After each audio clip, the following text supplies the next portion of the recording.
You searched for how to buy shares of Freeport-McMoRan Inc., so this video will show the basic steps for FCX. Freeport-McMoRan is a major copper and mining company listed on NASDAQ under the ticker FCX. This is an educational walkthrough and not financial advice, so please do your own research.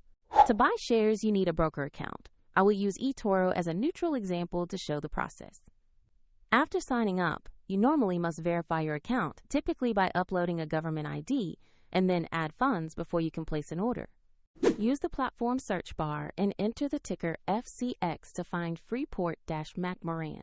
Select the result that matches the NASDAQ listing to ensure you have the correct stock. On the company page, you will see basic company information and a price chart for the stock. Confirm the name, ticker, and exchange to make sure this is the correct Freeport-McMoRan listing. Tap Invest or Buy, enter the amount you want to invest, and review the order details before confirming.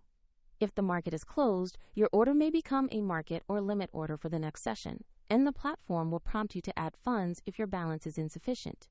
After the trade executes, your position will appear in your portfolio, and you can monitor it there. For the exact link to the platform I use, see the description below.